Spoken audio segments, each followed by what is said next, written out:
Muy buenos días a todas y todos. Al inicio del ciclo de conversatorios sobre género, participación ciudadana y no discriminación, organizado por el Observatorio de Participación Ciudadana y No Discriminación del Ministerio y Secretaría General de Gobierno. Nuestro primer encuentro, Más Mujeres, Más Ciencia, tiene como objetivo generar un espacio de diálogo entre expertas y expertos de la academia, centros de investigación, docentes y estudiantes, orientado a impulsar una mayor representación de las mujeres en áreas de ciencia, matemáticas, ingeniería y tecnología. El programa de gobierno del presidente Gabriel Boric fortalece el compromiso con el desarrollo tecnológico, la ciencia y la innovación como elementos fundamentales para enfrentar los desafíos de la Agenda 2030 de desarrollo sostenible para la humanidad.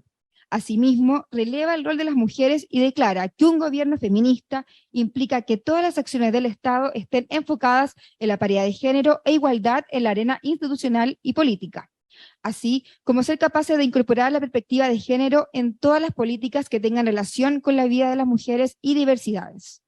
Para comenzar, saludamos cordialmente a las autoridades que nos acompañan esta mañana. Valesca Naranjo Dawson, subsecretaria del Ministerio y Secretaría General de Gobierno; Carolina Gainza Cortés, subsecretaria del Ministerio de Ciencia, Tecnología, Conocimiento e Innovación; Karina Stay López, directora del Observatorio de Participación Ciudadana y No Discriminación; y al público que nos acompaña hoy, líderes estudiantiles, docentes, académicos y funcionarios públicos. A continuación, invitamos a la subsecretaría del Ministerio, Secretaría General de Gobierno, Valesca Naranjo Dawson, quien dará unas palabras de bienvenida a todos y todas.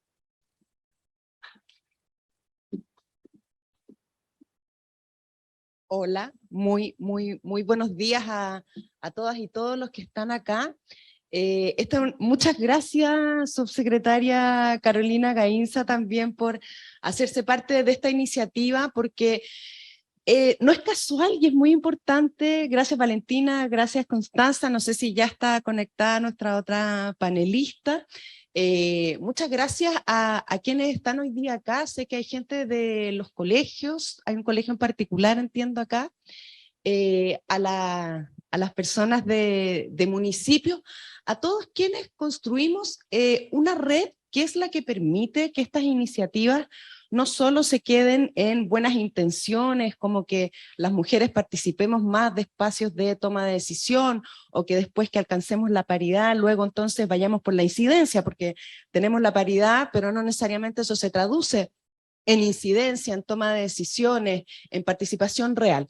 Tenemos muchos desafíos, como la mitad, digo yo, a propósito de nuestro observatorio de no discriminación, somos la mitad de género que nos llevamos la parte dura.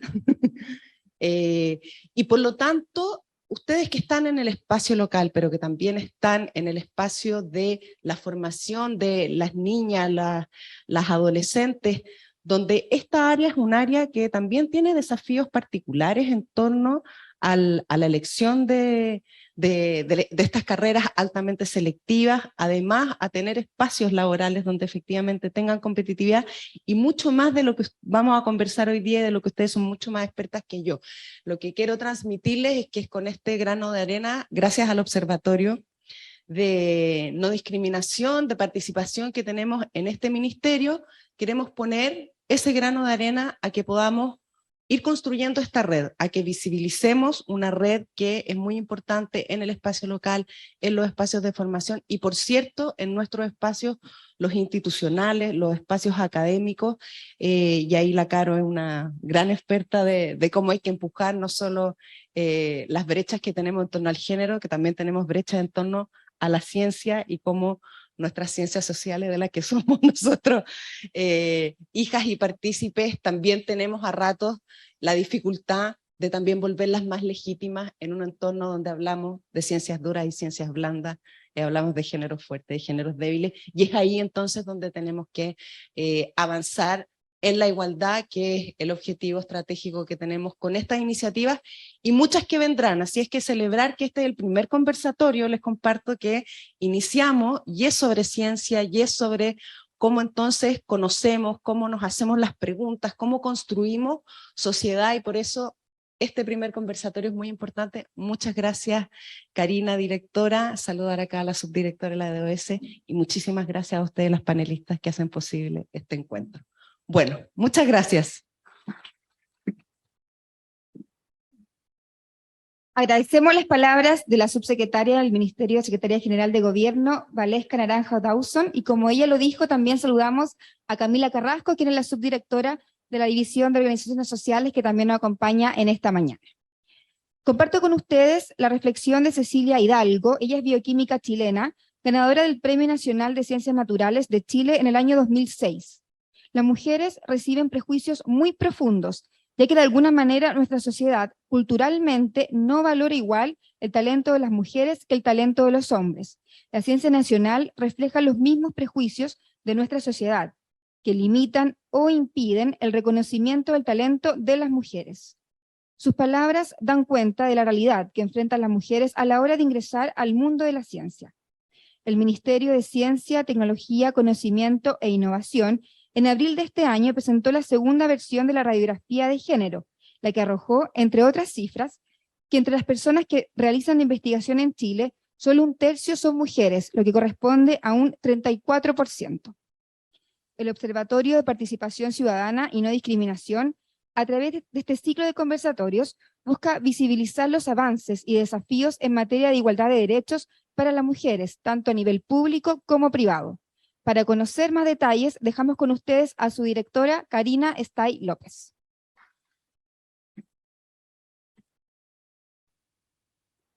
Hola, buenos días, ¿cómo están? Es un agrado y un desafío muy importante para nosotros, el Observatorio de Participación Ciudadana y No Discriminación, poder generar estos espacios, y estos espacios tienen sentido cuando actores como ustedes de diversos mundos pueden confluir y pueden aportar las prácticas que realizan en sus territorios. Tenemos al Colegio Benjamín Franklin, a estudiantes de distintas carreras relacionadas con estas materias que vamos a abordar, y me parece que el que ustedes estén acá viendo a nuestras panelistas que van a aportar datos concretos y experiencias también, puede facilitar las trayectorias que ustedes tengan en sus ámbitos estudiantiles. También tenemos equipos municipales que ejecutan políticas públicas en las comunas y que reciben y recepcionan realidad, requerimientos de la ciudadanía. Y el Observatorio de Participación Ciudadana y No Discriminación tiene por objetivo eso, ¿no? Poder hacer confluir a todas estas actorías y también poder contribuir de alguna forma en el desarrollo y en la profundización de la participación ciudadana, y también en el área de no discriminación, que es un área que nos interesa de sobremanera poder aportar, no solo difundiendo la ley 20.609, que es una de las tareas fundamentales del observatorio, la ley antidiscriminación, sino también poder contribuir con datos para la toma de decisiones, tanto a nivel central, pero también que sea un aporte en lo local, en los municipios, en los servicios, en los ministerios.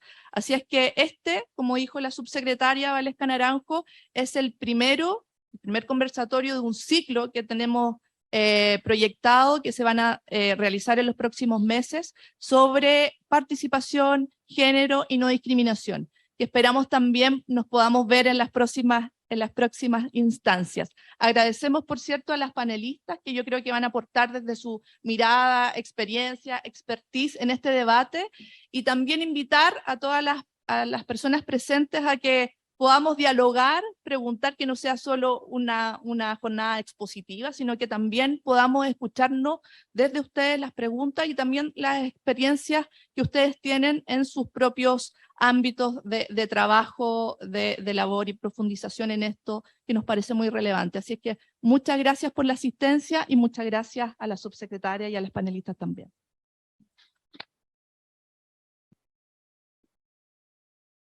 Agradecemos las palabras de la directora del Observatorio de Participación Ciudadana y No Discriminación, Karina Stay López.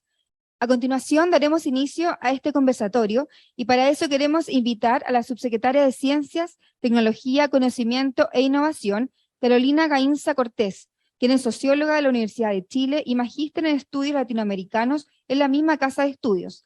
Además, Es especialista en literatura digital, cultura digital, estudios culturales latinoamericanos, sociología de la cultura y teoría literaria. Bueno, muy buenos días a todas, muy buenos días a todas. Para mí es un gusto poder compartir aquí con nuestras panelistas y la conversación que vamos a tener en torno a el mundo de la investigación, la innovación y las mujeres, ¿ya?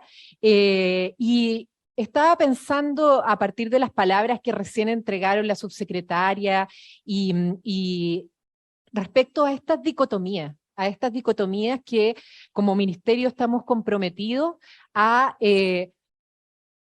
romper, a desarmar, ¿ya? Porque es muy llamativo que hablemos de, ¿cierto?, esta diferencia entre el sexo débil y el sexo fuerte, y también que hablemos de ciencias blandas y ciencias duras, y justamente que en las ciencias duras predominan los hombres, que son las áreas STEM, y que las ciencias blandas, como las ciencias sociales, las humanidades y la investigación en arte, sean justamente donde tenemos más mujeres al comienzo, pero las mujeres en esas áreas también enfrentamos ciertos tipos de discriminaciones y desigualdades que también viven las mujeres de investigadoras de las áreas STEM.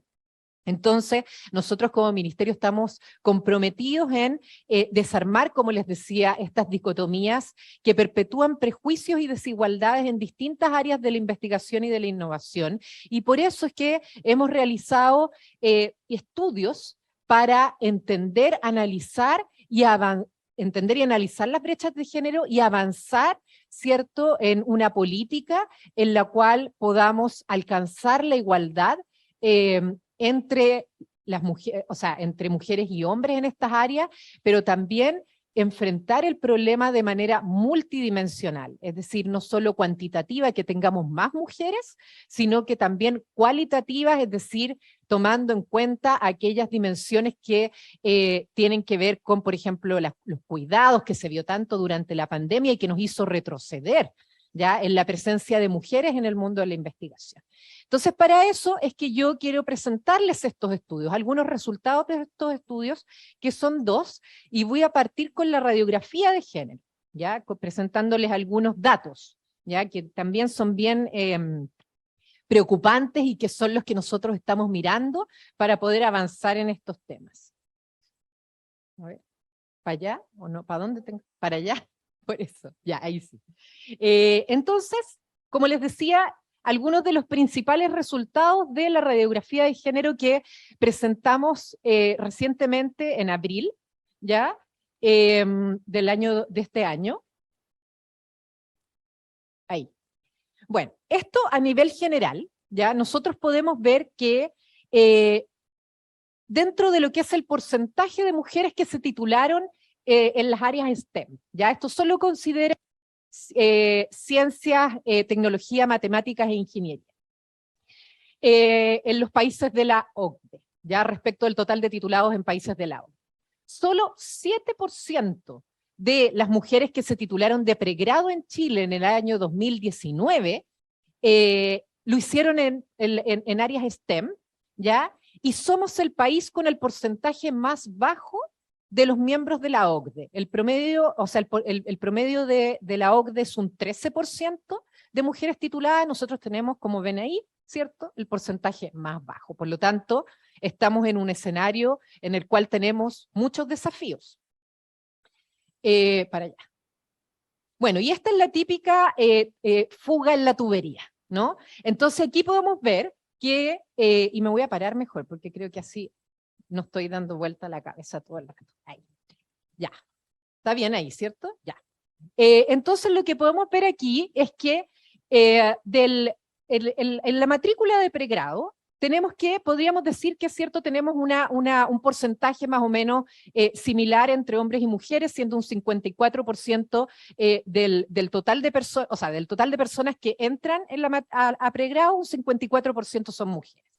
Pero esto es lo que nosotros observamos en los datos, es decir, a medida que las mujeres avanzan en su trayectoria académica, ya vamos perdiendo, vamos teniendo una fuga de mujeres en el mundo de la investigación, y entonces esto podemos ver aquí cómo va disminuyendo la cantidad de mujeres a nivel de magíster, a nivel de doctorado, luego de las egresadas, ¿ya? Y entonces llegamos a ese porcentaje, ¿cierto?, de un 34% de mujeres investigadoras en las instituciones de educación superior, ¿ya?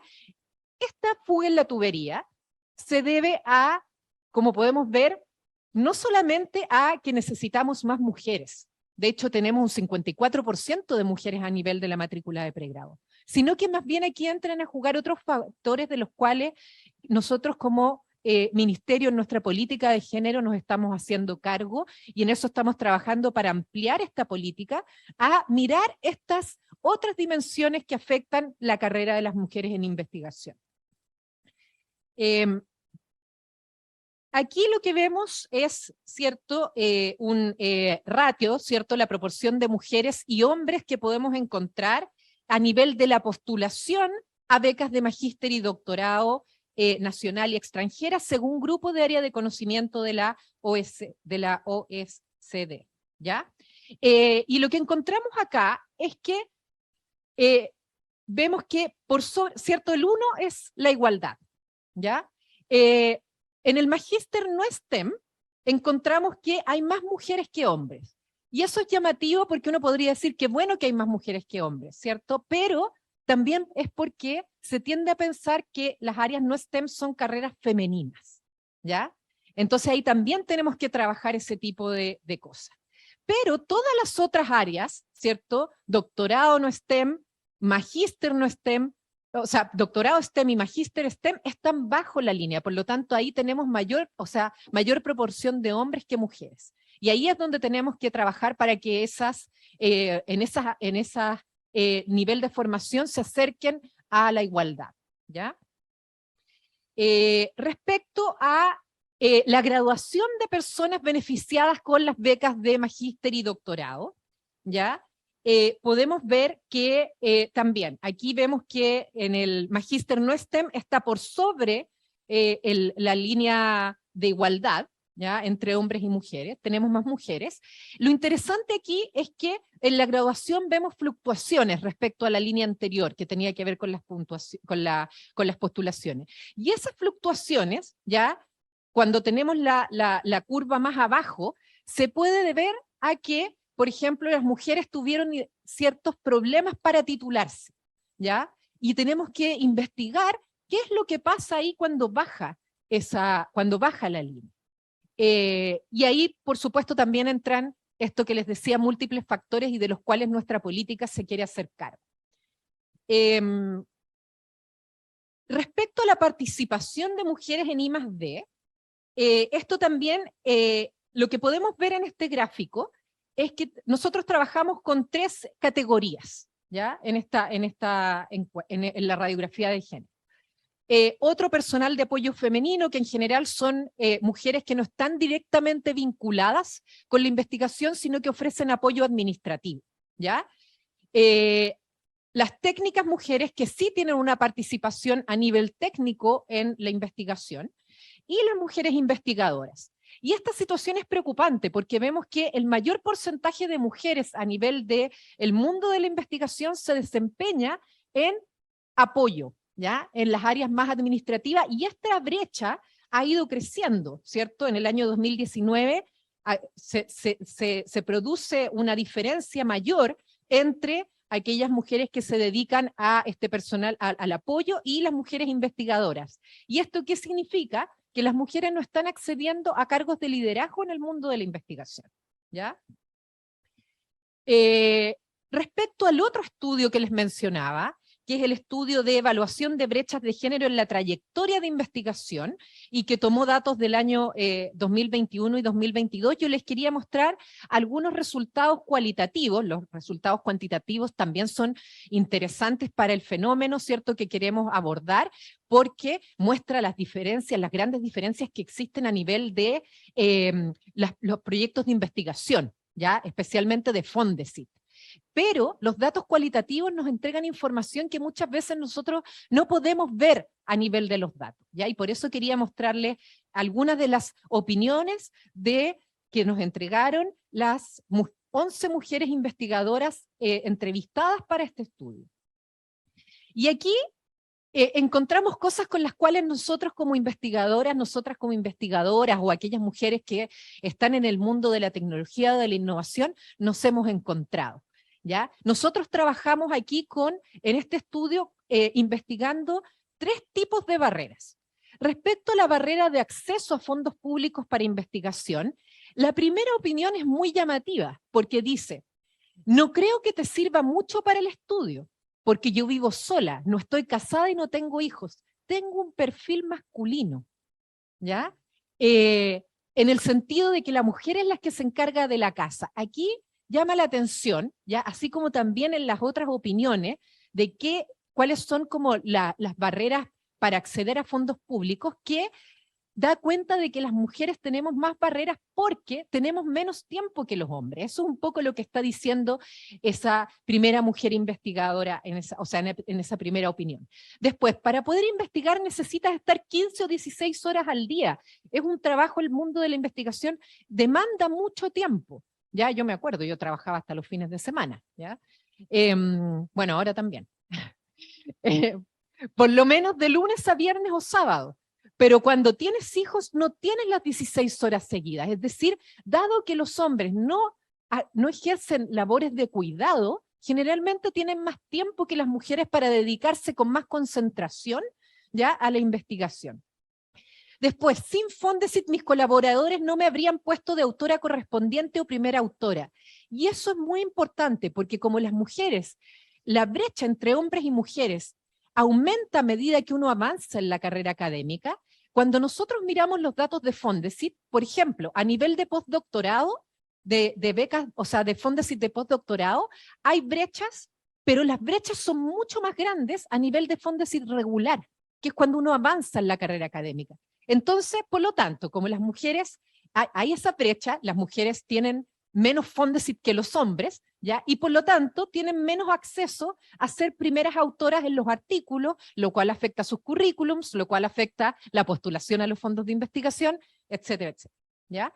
Y después opté por dedicarme por entero a mi carrera académica. Todo mi sueldo lo destinaba al apoyo doméstico para cuidar mis 3 hijas, ¿ya? Es decir, esa investigadora tuvo que elegir en que para poder avanzar en su carrera académica, tuvo que dejar el cuidado de sus hijas o hijos a otra persona, ¿cierto?, que le ayudaba en la casa. Después, respecto a las barreras a la progresión dentro de la carrera, a progresar dentro de la carrera de investigación, ¿ya? Aquí una de las investigadoras señala, el Fondesit de iniciación es muy difícil para una mujer joven con niños chicos.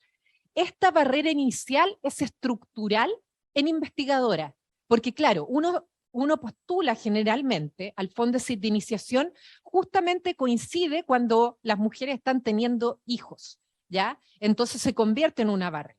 Después, yo creo que las 2 investigadoras, las siguientes opiniones, coinciden en una cuestión también, que es esto que menciona la tercera opinión, una especie de rueda de hámster, ¿ya? Entonces, porque la carrera académica depende de si es que publicas o te ganas proyectos. Por lo tanto, si uno no entra en esa carrera, ya en esa rueda de hámster, uno tiene menos posibilidades de avanzar en la carrera académica. ¿Ya? Y lo que dice al final es llamativo. Creo que para los hombres es más fácil tener una vida desordenada, ¿ya? Excepto para una mujer que no tenga responsabilidades familiares. Y después, la tercera brecha que investigamos en este estudio es la de un ingreso salarial equitativo. Y nosotras sabemos que las brechas en el mundo de la investigación, a pesar de todas las medidas que se han tomado, siguen siendo evidentes, ¿ya? Y eso también llama la atención porque tiene que ver con una cuestión quizás más cultural, más de formación y que viene de antes, ¿ya? Los hombres son más proactivos y piden asignaciones extra cuando tienen que hacer algo adicional. En cambio, las mujeres, y esto es terrible, o yo porque soy tonta, ¿ya? O no sé negociar bien, ¿ya? Hago lo que me piden, ¿ya? Después, las universidades te pueden mostrar que pagan lo mismo en términos de sueldo base, pero las remuneraciones no se componen únicamente por el sueldo base. Y esto es súper importante, porque en el fondo sí, podemos tener el mismo sueldo base hombres y mujeres, pero como los hombres publican más que las mujeres, ya reciben más incentivos por publicaciones, por ejemplo, ya, o más incentivos por ganarse proyectos. Por lo tanto, el sueldo de las mujeres es más bajo, ¿ya? Y creo que con eso termino. Entonces las invito y también a quienes nos están mirando hoy día, las invito a que puedan descargar estos dos estudios, ya interiorizarse en estas brechas, y que también son los estudios con los que nosotros estamos trabajando en el Ministerio para poder avanzar en este tema y alcanzar la paridad de género en el mundo de la investigación. Muchas gracias.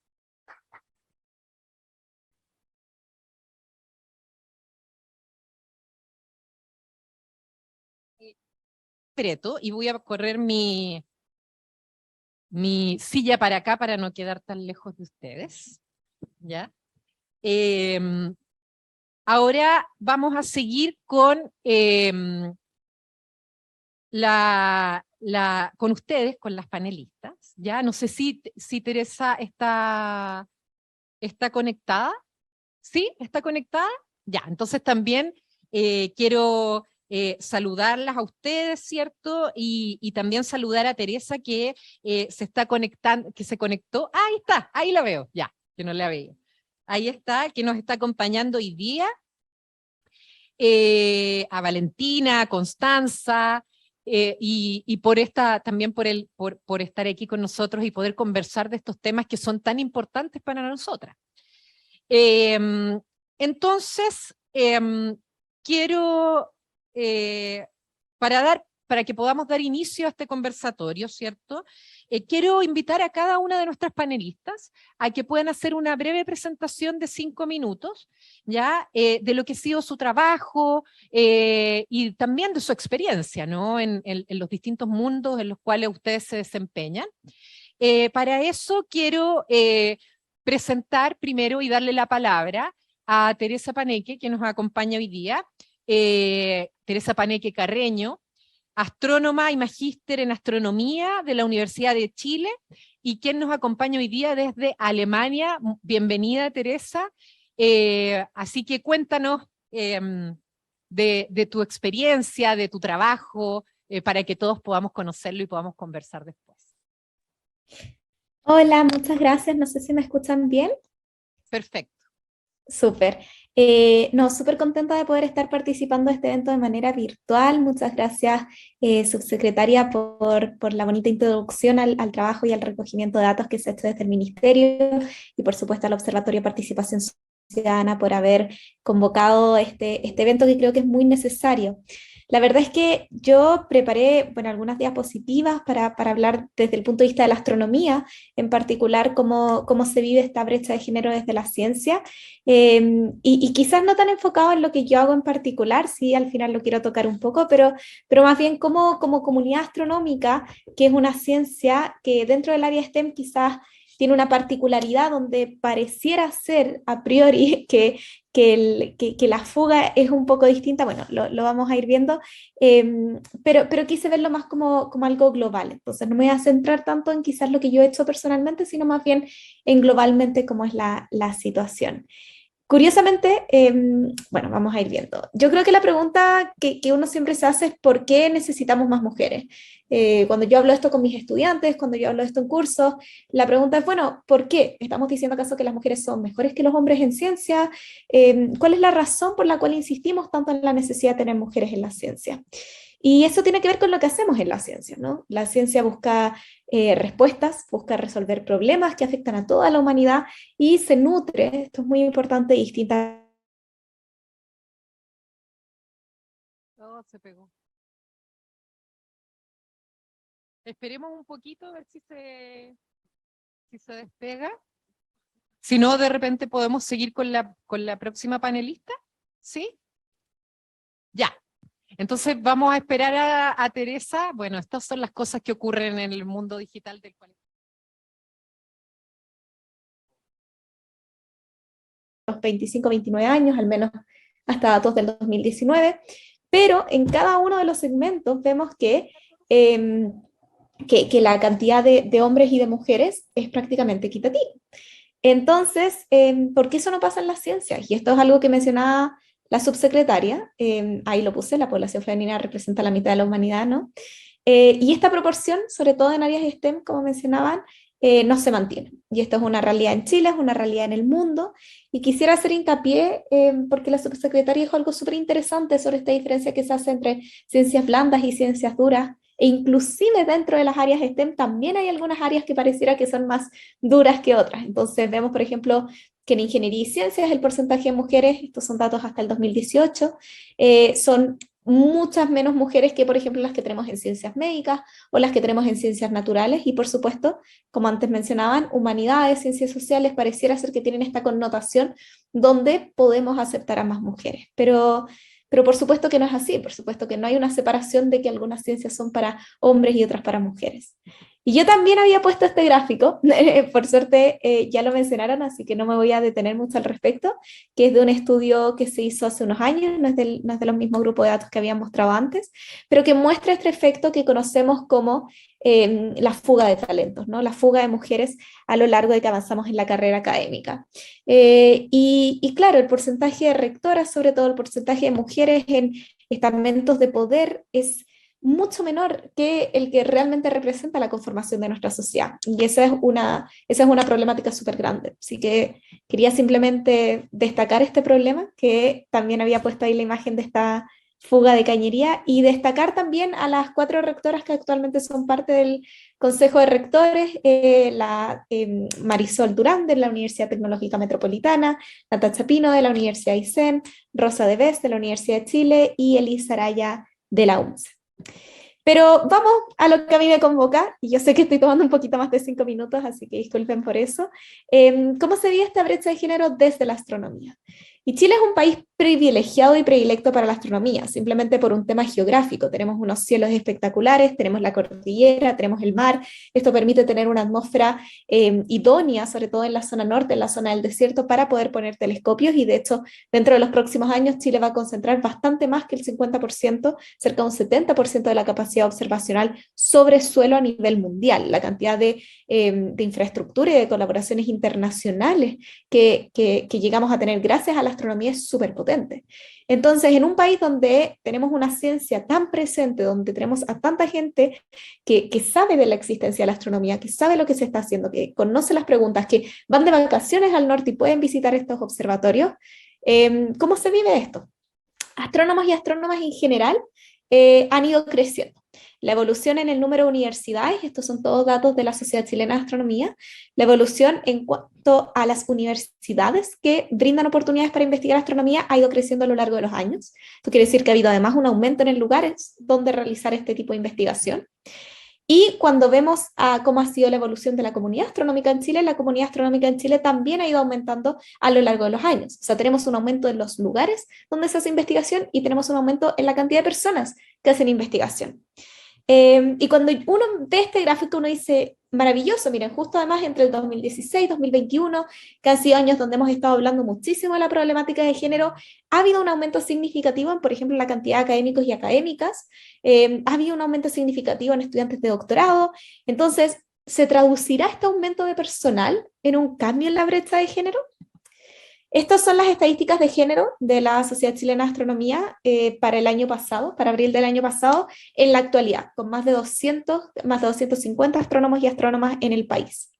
No se consideran a los estudiantes de pregrado, simplemente porque quienes tienen acceso al tiempo de observación chileno son astrónomos y astrónomas que ya están en programas de posgrado en instituciones chilenas. Y lo que vemos es que a nivel de magíster y doctorado hay una diferencia leve, podríamos decir, de 10 puntos porcentuales. Nos gustaría que fuera 50-50, pero es una diferencia más leve que la que vemos en otros estamentos científicos, y que además pareciera ser que no cambia tan drásticamente cuando pasamos de magíster a doctorado, que es una de las características de esta fuga de talentos. Sin embargo, cuando nos vamos a la gente que está liderando las investigaciones, que está liderando los grupos de trabajo, investigadores e investigadoras de postdoctorado, académicos, académicas, la situación es brutal. O sea, tenemos 20-80 en académicos y académicas. Y eso es algo bastante triste. De nuevo vemos este fenómeno, ¿no? El fenómeno de la fuga. Entonces, finalmente, para cerrar, ¿cómo se evita esta fuga de talento? Desde mi perspectiva, ¿qué es lo que podemos hacer? En el caso de la astronomía, tenemos muchísimas personas que hoy en día están haciendo cosas maravillosas. Yo aquí simplemente destaqué algunas personas, probablemente espero hayan escuchado sus nombres, si no, recuérdenlos.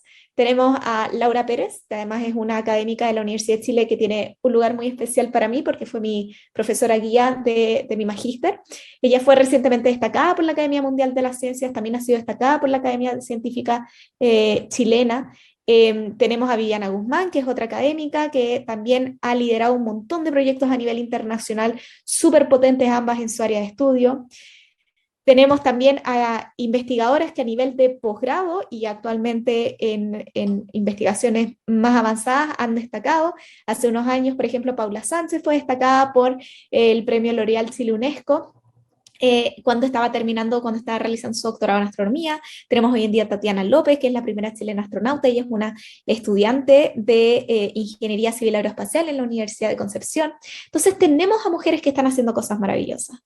Y aquí lo importante para mí es visibilizar y representar a estas mujeres, darles voz a mujeres que hoy están trabajando en la industria. Es maravilloso que nos sintamos inspiradas y reflejadas por el trabajo de tantas tremendas mujeres que vinieron antes de nosotras. Pero cuando nuestra inspiración es Marie Curie, por ejemplo, que es el nombre que todos siempre dicen al comienzo cuando les digan una mujer científica, no es alguien con quien yo pueda hablar, se convierte en una ídola, se convierte en alguien lejana. Mi inspiración hoy en día son las profesoras con las que yo he trabajado. Aquí tengo una imagen con la doctora Vine Van Dijk, ella es expresidente de la Unión Internacional de Astronomía, ha recibido un sinfín de premios aquí en Europa y también en Estados Unidos, fue una de las impulsoras de ALMA en el norte de Chile y también es una de las co-investigadoras principales del telescopio espacial James Webb, que puede ser que hayan escuchado de él en el último tiempo, y es una de mis profesoras guías del doctorado. Yo me siento inspirada hoy en día por mujeres con las cuales yo puedo trabajar. Y también, y aquí quizás es lo único que voy a mencionar de lo que yo hago, creo que es muy importante que comuniquemos y que busquemos maneras de inspirar a niñas y jóvenes que aún no llegan a poder trabajar con estas científicas.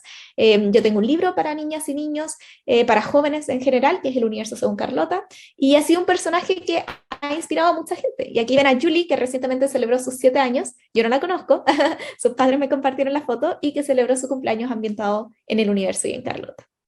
Reconocer que hay áreas críticas, como se mencionaba antes, hay algunas áreas que siguen siendo dentro de las ciencias exactas como más exactas, más difíciles, matemáticas y estadística, informática, ingeniería. Miren este porcentaje, matemáticas y estadística, un 7%, informática, menos del 15%, y estoy segura que Valentina, que está ahí, va a hablarnos, por supuesto, sobre el rol de las mujeres en las áreas de ciencias de la computación.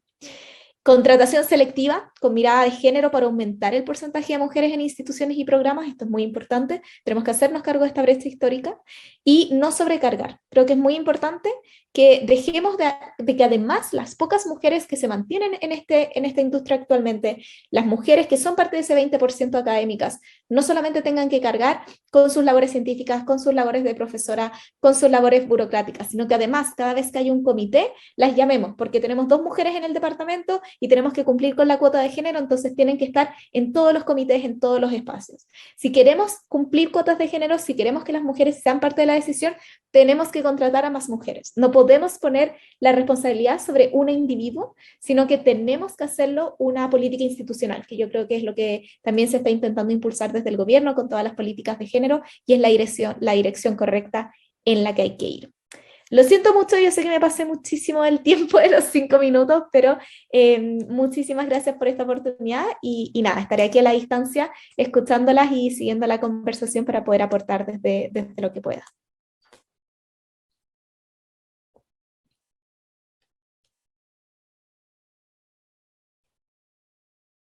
Mucha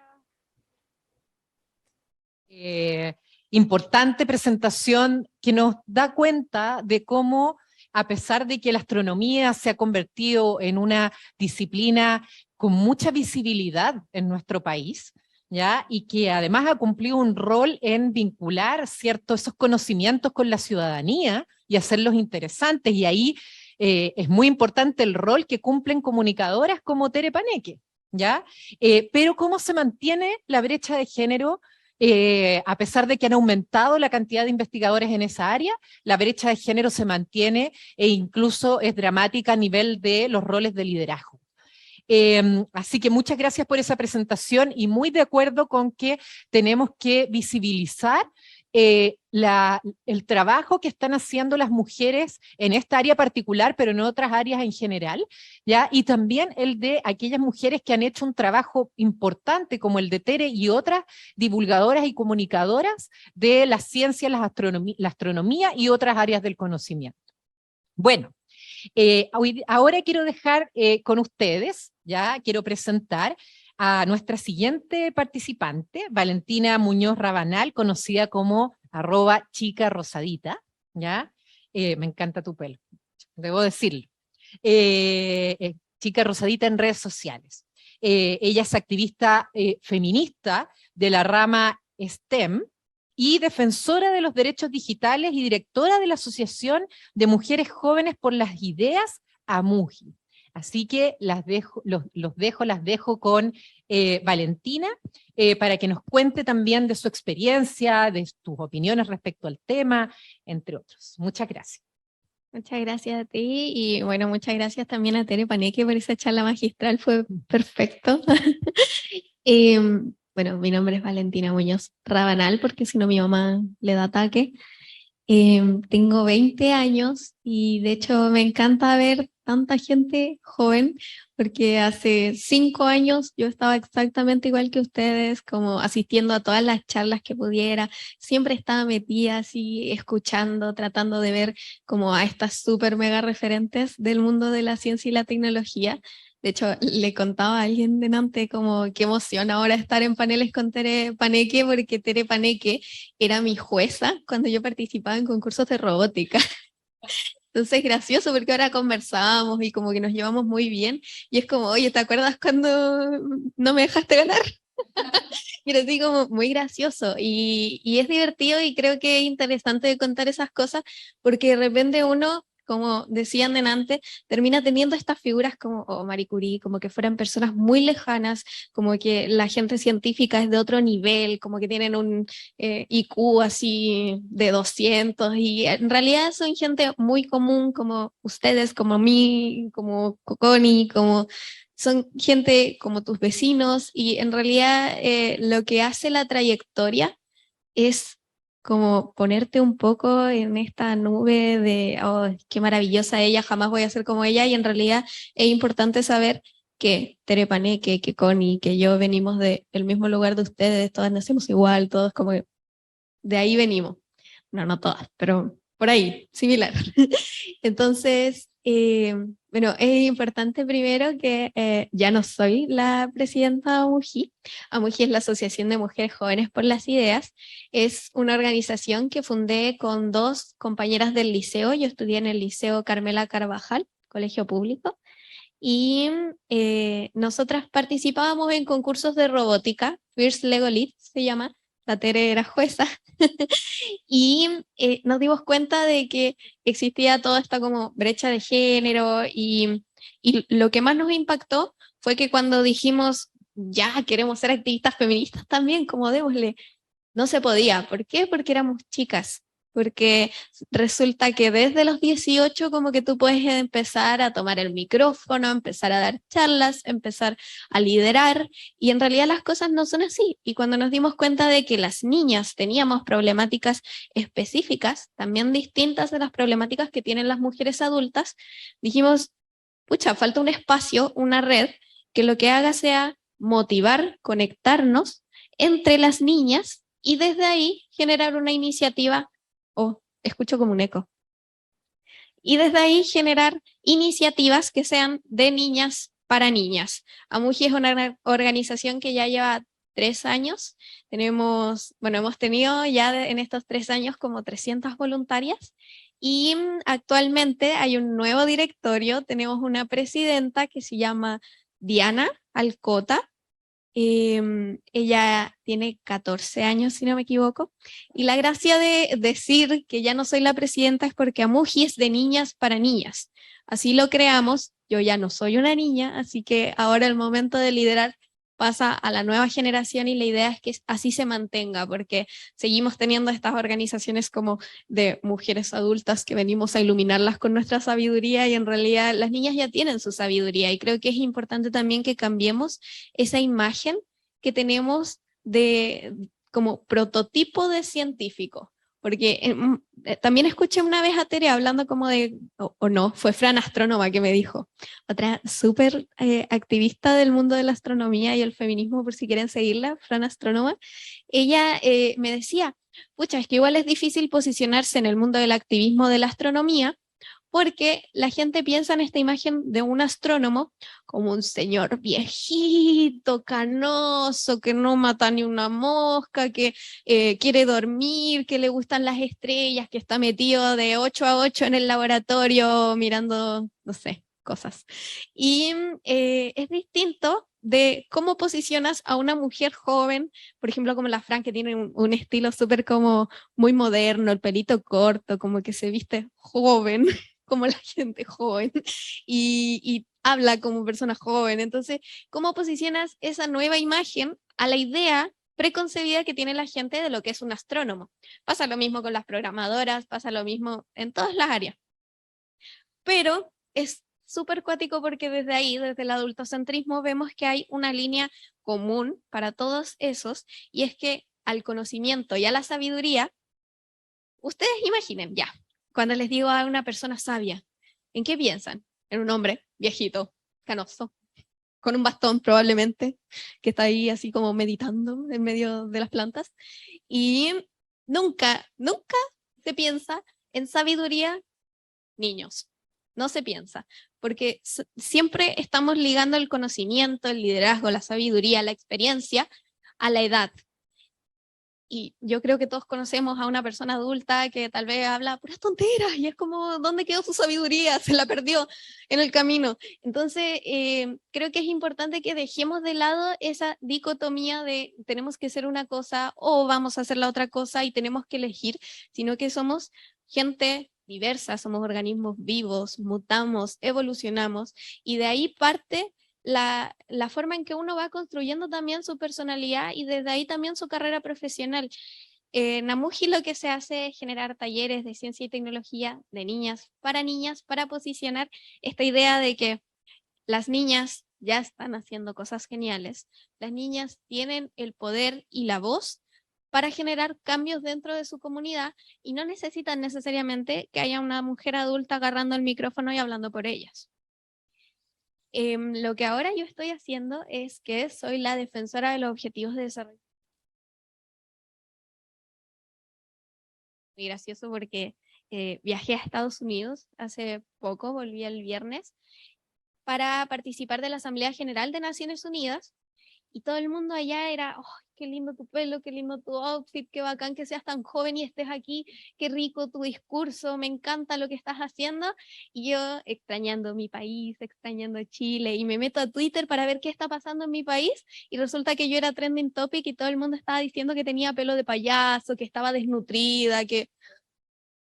Nah, pero mucha gente, la gran mayoría, y fue impactante como... Hubo un momento en el que, claro, me dolió, y la gran pregunta de todo el mundo era, ¿y a quién la eligió para representar a la juventud chilena? Y yo como, no voy representando a la juventud chilena. Y la mayoría de los comentarios eran así, y me di cuenta que la gente asume que los jóvenes estamos en posiciones de poder para representar a los jóvenes, porque los jóvenes solo podemos representar a los jóvenes, y si estás ahí es porque eres joven. Y porque necesitas ese cupo de juventud, como el de pongamos a una mujer porque hay que tener mujeres en el consejo, pongamos a un joven porque tenemos que tener a un joven hablando de infancia, hablando de juventud, pero no se piensa nunca que los jóvenes pueden llegar a instancias de poder también, representándose a sí mismos, punto uno, y representando a las personas adultas. Se sigue teniendo esa jerarquía de, es que eres joven, no puedes pasar de aquí para allá. Y de esa forma también me ha tocado muchas veces ser la más joven. Y puede parecer que para mí es un logro, pero en realidad sigue siendo pucha, qué lata. Me gustaría no ser la más joven, porque tengo 20, yo igual ya siento que muy joven, muy joven no soy, ya no soy una niña. Ahora puedo votar, Ahora puedo ir y comprar alcohol en una botillería sin que me hayan detenido. Y ese tipo de cosas que pueden parecer muy pequeñas hacen una diferencia sustancial en lo que es la ciudadanía de las personas. Entonces, creo que... No, el eco. Creo que es importante que instauremos este diálogo de cómo ejercemos la ciudadanía, la participación en espacios políticos y cómo incluimos también las voces de niños, niñas y adolescentes en los espacios de poder, en la mesa de toma de decisiones, y cómo también respetamos a los jóvenes que ya están en puestos de poder y que están ejerciendo su rol a nivel mundial. Tenemos un montón de activistas climáticos en Chile que están liderando el movimiento en América Latina y que, claro, llegan a Chile y los persiguen políticamente, a muchos los asesinan.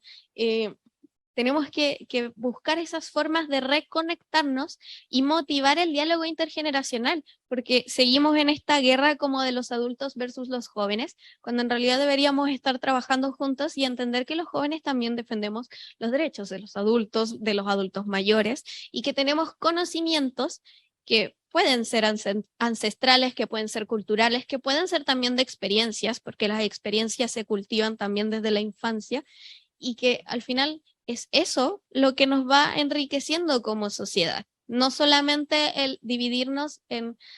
Siempre recuerdo esto, que cuando yo era más chica, almorzábamos en la casa de mis abuelos y tenían la mesa de los adultos y la mesa de los niños. Y yo lo encontraba terrible porque siempre sentí que en la mesa de los adultos hablaban cosas tan interesantes. Estaban hablando de si, bueno, en ese tiempo de si iba a haber una presidenta mujer o iba a haber un presidente hombre. Hablaban de cosas muy interesantes y yo me sentaba con los niños y era como, ¿y de qué color es tu jalea? Y pucha, como que te encierran también en diálogos más infantilizados y te aíslan de los diálogos políticos, de los diálogos económicos, sociales, culturales, cuando en realidad lo que tenemos que hacer es enriquecernos. Y también pasa que los niños salen al mundo adulto y tampoco saben cómo hacerlo. ¿Alguien me puede explicar? Sigo aquí sin saber qué hacer. Y eso podría también ser un tránsito mucho más amigable con la juventud si instauráramos ese tipo de diálogos.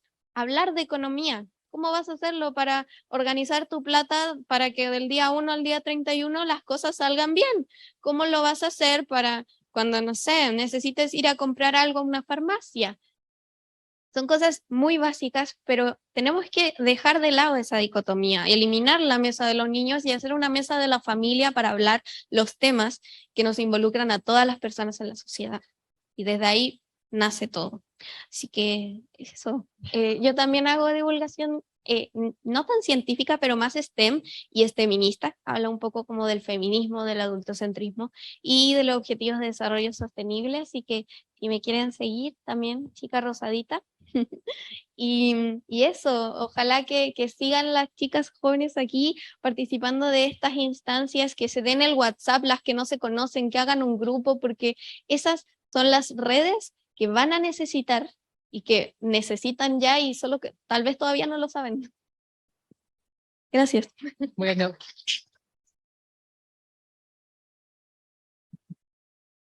Muchas gracias, Valentina, por contar tu experiencia, ¿cierto? Muy importante también considerar en toda esta discusión lo que mencionaba Valentina, el adultocentrismo y la importancia de formar, levantar, que es un poco el trabajo que ustedes hicieron, ¿cierto?, en la asociación, de formar, visibilizar el trabajo que están haciendo también las niñas y las adolescentes en estos ámbitos y que también tienen sus propias ideas y que además han hecho un trabajo súper importante en las redes sociales, que yo creo que hoy día son un vehículo para justamente acercar la ciencia, los conocimientos, la investigación a las personas y de esa manera ir democratizando los conocimientos. Y yo creo que el trabajo que hacen las divulgadoras, las comunicadoras, como Tere, como Chica Rosadita, como Valentina, ¿cierto? Es fundamental para ir mostrando también a las niñas y jóvenes estos roles de liderazgo feminista, ¿ya? Me encantó lo de estemista. ¿Cierto? Esteminista, perdón, esteminista. Sí, súper bueno. Bueno, y ahora entonces quiero presentar a Constanza Díaz Carvajal, ¿ya? Integradora de modelos de negocios, marketing y nuevas tecnologías y directora ejecutiva de Technovation Girls. Muy bienvenida, muchas gracias por estar aquí y también por compartir con nosotros tu experiencia y tu opinión respecto a este tema que nos convoca. Hola, ¿se oye? Sí. Muy buenos días. Bueno, primero que nada yo quería hacer una aclaración de que cuando le comenté a Vale que no todo el mundo es porque también hubo mucha gente que dijo lo bacán que lo estaba haciendo. Aquí quiero hacer el punto de que a veces las redes sociales son un espacio en el que por salud mental, yo por lo menos en lo personal trato de no entrar muy seguido ni a cada rato porque hay muchas cosas buenas que ocurren en redes sociales, pero también uno se puede quedar enganchado como en lo malo. Te voy a pedir yo quería un poco hacer como un punto en algo porque generalmente cuando uno viene a este tipo de actividades, uno escucha hablar de cuáles son las brechas, qué es lo que está pasando, pero creo que sería importante hablar de que todo esto que ocurre dentro de un sistema. Nosotros vivimos en una sociedad y en un planeta que tiene una estructura que se rige bajo un régimen que se llama el patriarcado. O sea, cuando nosotros hablamos de que esto es un problema o que es una situación, es porque hay un diagnóstico detrás de que existe algo más macro, algo más grande, que es el patriarcado, y debajo del patriarcado, el patriarcado tiene 3 pilares: el machismo, el colonialismo y el neoliberalismo, ¿ya? Para que uno ponga en contexto de que esto que uno está viendo, como que uno dice, oh, es que hay una brecha, o es que hay pocas mujeres, o es que las mujeres no tienen participación, o cuando uno ve las noticias y escucha que existen los femicidios o las agresiones a las mujeres, o que hay maltratos a comunidades indígenas, o que las comunidades indígenas que eran las personas que originalmente vivían en el continente, reclaman algunos derechos. Todos esos problemas no son problemas aislados, son problemas aislados generados porque hay un modelo superior o macro que tiene estos 3 pilares. Entonces, creo que es importante que uno cuando habla de estos temas entender que esto no es algo como accidental, como que nos pasó, así como estábamos así como hasta hace, no sé, 100 años todo iba bien y un día nos encontramos con esta situación así. No, no lo es. Y mi postura y la postura de la fundación que yo dirijo es que si uno quiere resolver las problemáticas sociales, no puede seguir haciendo lo mismo, sino que tiene que hacer algo distinto. Y el hacer algo distinto, desde mi perspectiva personal, es caminar hacia un mundo más feminista que plantea un sistema que básicamente, dada la estructura en la que estamos, no conocemos. Seamos súper claros de que no hay como una contraparte al machismo o una contraparte al neoliberalismo o al colonialismo que nosotras, las feministas, podamos decir así como, no es esto, vamos a hacer esto otro. Pero dentro de esa idea, creo que es importante pensar en cuáles son las acciones que podríamos hacer y un poco dónde estamos. Yo me voy a saltar casi como el 80% de la PPT porque ya se habló y para que vamos a ir a más lugares comunes. Pero algo relevante que quiero que tengan presente es que el 76% de los trabajos que van a ver de aquí al 2030, eso es bien pasado mañana, son trabajos que van a tener que ver con el mundo STEM. Y que las habilidades que dice el Foro Económico Mundial sobre cómo sobreviviremos el siglo XXI, las 10 primeras son habilidades que se denominan habilidades personales o habilidades blandas, que son pensamiento crítico, pensamiento analítico, trabajo en equipo, escucha activa, empatía, y que en Latinoamérica y en general en el mundo de aquí al 2025, no es 2030, es pasado mañana, 2024, 2025, vamos a necesitar 133 millones de puestos de trabajo que tengan que ver con el mundo STEM. Es decir, gente que sepa nociones de programación, agilidad, design thinking, pero además esa gente tiene que ser empática, tiene que saber oír, tiene que trabajar en equipo. Nosotros, bueno, como ya se habló, retrocedimos 10 años, un poco más en realidad, en participación laboral de la mujer en Chile. Chile es el azul, por si alguien se lo pregunta. Y hay me salté una de más. Acá, una más. Perdón por esto.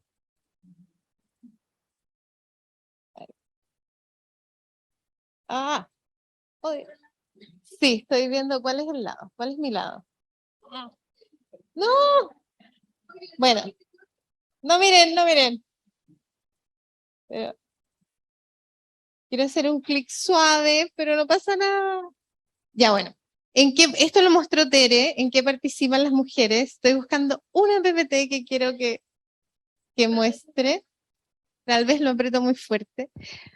Pero en el fondo, ¿viste? No soy yo. No soy yo.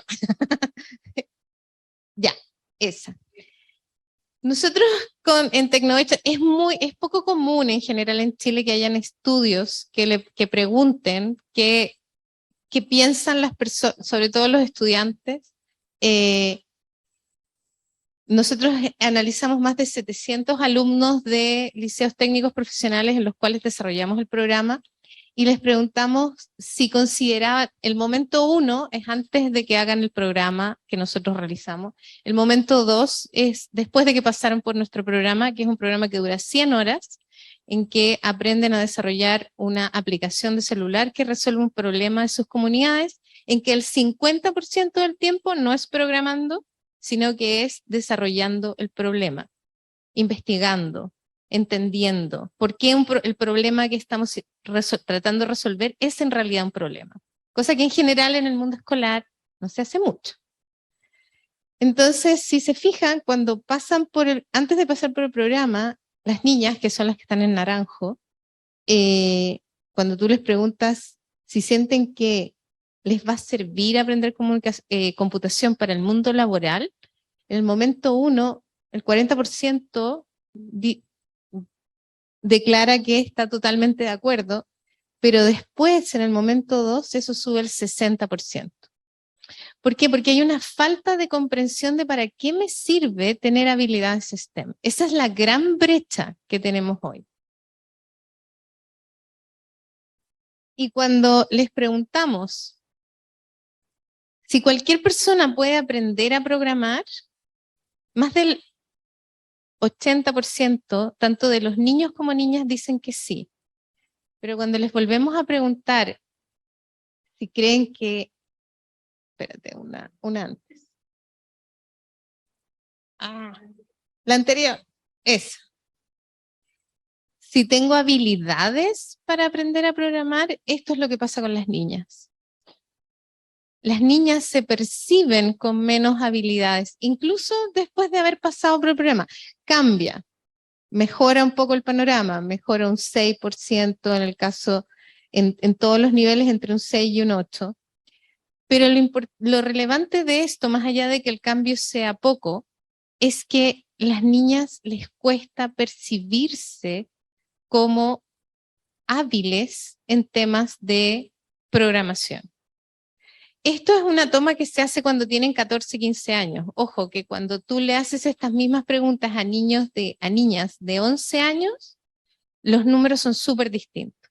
Entonces lo que nosotros hemos descubierto, que tampoco es solo nosotros, esto hay harta literatura también al lado, es que hay 4 años que son vitales, que es entre los 11 y los 15 años, que si nosotros no estimulamos en esa edad la certeza técnica, porque no es solo ir y decir, porque nosotros no somos un programa de coaching, nosotros no somos un programa emocional, somos un programa técnico, que lo que busca es impulsar la certeza técnica de que yo puedo hacer algo. De hecho, Gloria, la nueva directora de AMUGI, estuvo entre su equipo, ella participó en Tecnovation el año pasado. Diana Alcota, perdón, estuvo en Tecnovation y su equipo fue finalista a nivel global. Y esto es súper interesante de cómo y ella también participó en otras actividades, ¿cómo se llama? Los creadores, en una serie de otras sesiones de Tecnovation le abrió la puerta, o sea, le abrió la cabeza en realidad, porque en realidad es algo personal. Te abre la cabeza, porque una vez que tienes la certeza técnica de que tienes la capacidad de hacer algo, te lanzas. Creo que a todos nos ha pasado, una vez que uno aprende a tejer, que puede sonar algo que pedestre y que no puedes, y pareciera no tener que ver con STEM, pero una vez que tú aprendes a tejer, te tejes 50 chalecos, porque adquiriste la habilidad técnica. Y tejer sí tiene que ver con matemáticas, sí tiene que ver con STEM, sí tiene que ver con un montón de cosas, porque cualquier persona que sepa que llueve, que lloviendo afuera se va a mojar, esa persona puede aprender a programar. Eso es una realidad. Sí, eso. Gracias.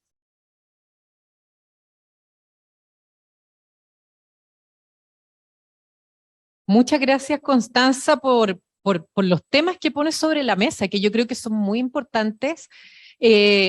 Partir entendiendo, ¿cierto? Y que es algo que, bueno, que desde las ciencias sociales, las humanidades también trabajamos mucho, que es entender que no basta solo con acortar brechas, sino que entender que esto obedece a un sistema, a una estructura, que es el patriarcado, ¿cierto? Y que por lo tanto, por eso nosotros desde el Ministerio nos hemos enfocado en que no basta solo con la parte cuantitativa, sino que es importante mirar aquellas dimensiones, variables cualitativas, ¿ya? Que obedecen a un fenómeno estructural, ¿ya?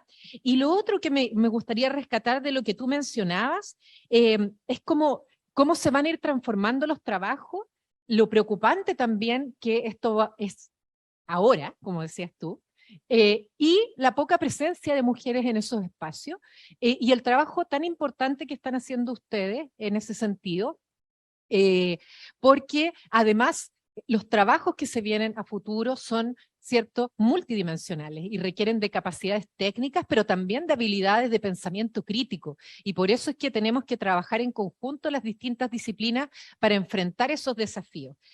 Me gustó mucho el ejemplo que tú dabas de esto de aprender a tejer. Yo en algún momento enseñé en la escuela de literatura, que en general es como ahí, es como aversión a la programación, ¿ya? Yo les enseñé un poco de Python y finalmente les dije, esto es como aprender un lenguaje, ustedes trabajan con el lenguaje, esto es un lenguaje. Y eso les facilitó el camino para hacer unas cosas maravillosas de creación de literatura para el mundo digital, ¿ya? Entonces yo creo que ahí es... Sí.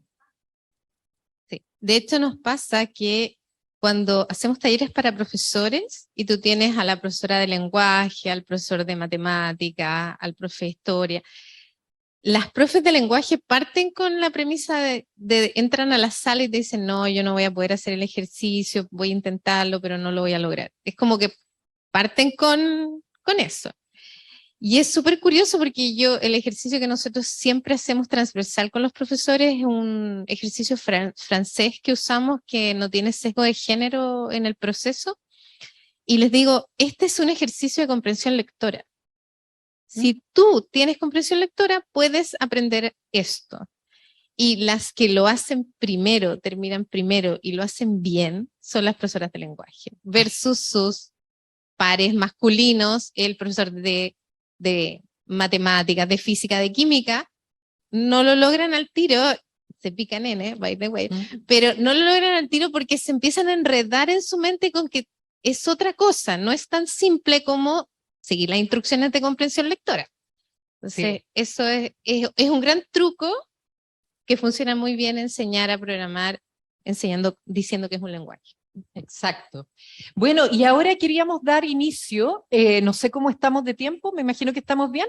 Quería dar inicio a una ronda de preguntas y quería partir con Teresa Paneque, con una pregunta en relación con lo que tú, Teresa, planteabas. Tenemos a Teresa, ¿no? ¿Sí? Ya. Ah, ahí está, ahí la veo. Ya. Entonces quería preguntarte, ¿qué iniciativas fomentan o podrían fomentar la inclusión y visibilización de mujeres en la academia o en el mundo de la I+D, ¿cierto? E investigación en STEM, desde lo que tú ves desde tu propia disciplina, pero también en las áreas STEM en general. Bueno, yo creo que, como yo mencionaba, quizás sea algo bastante simple. Yo no voy a mencionar ninguna iniciativa puntual por nombre y apellido, pero yo creo que es más bien una actitud, un cambio de actitud en la manera en que hacemos las cosas. Yo creo que lo que mencionaba la Vale sobre este preconcepto que tenemos de qué es ser sabio, sabia, quién es una persona digna de respeto, quién es una persona digna de enseñar, es lo que hace que muchas veces cuando se convoquen a expertos o expertas, cuando jóvenes, por ejemplo, en colegios, como sé quienes están allá, quieran entrevistar a alguien para algún trabajo, quieran llevar a alguien para aprender a sus colegios, lleven a hombres. Yo creo que es muy importante para visibilizar y para conocer más sobre el trabajo que están haciendo mujeres, que invitemos a mujeres, y es algo que se discute constantemente, que en los paneles, como punto base, que en los paneles haya siempre mujeres, y que no sean las mujeres simplemente quienes van a moderar el panel, sino que sean expertas que estén hablando, que estén participando de la conversación. Y desafortunadamente muchas veces hay que hacer un poquito más de esfuerzo en encontrar a esas panelistas, no porque no existan, sino porque no las conocemos. Yo creo que voy a agarrarme el ejemplo de la astronomía. Hoy en día en Chile todo el mundo sabe sobre astronomía un poquito. Lo vemos en los medios, lo vemos en las noticias, lo vemos en las redes. Las personas están interesadas en astronomía porque es algo en lo que se sienten inmersos, de lo que se sienten parte.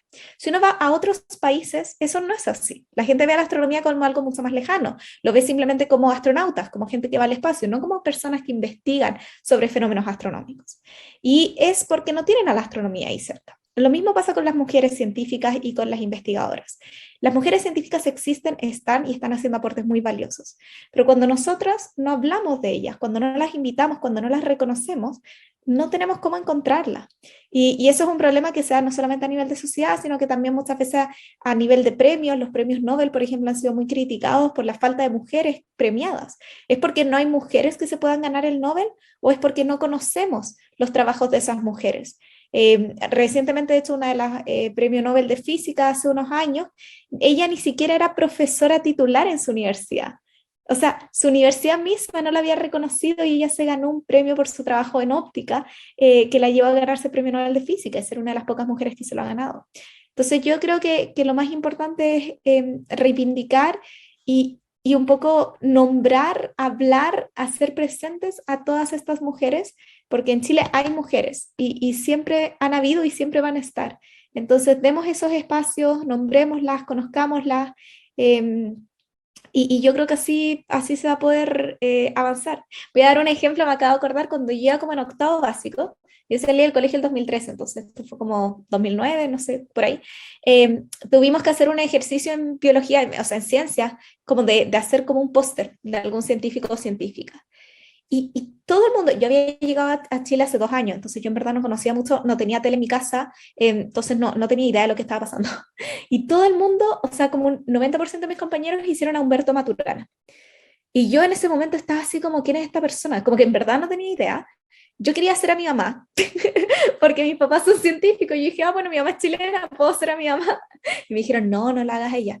E hice a la jefa de mi mamá, a la jefa del laboratorio de mi mamá en ese momento. Y fui una de las pocas personas que hizo una mujer y que no hizo Humberto Maturana. Y yo estaba súper fascinada por esa situación. Yo decía como, no hay nadie más como quién es Humberto Maturana, que es tan conocido, porque yo no tenía idea, acababa de llegar a Chile hace poco, pero eso me parece muy fascinante, que no conozcamos a mujeres, y que si conocemos, conocemos a una, dos, tres, no conocemos a 10, pero si nos ponemos a pensar, probablemente sí hemos escuchado de 10 hombres científicos. Entonces eso, visibilizarlas, nombrarlas y tenerlas presentes. Gracias, Tere, por tu respuesta. Y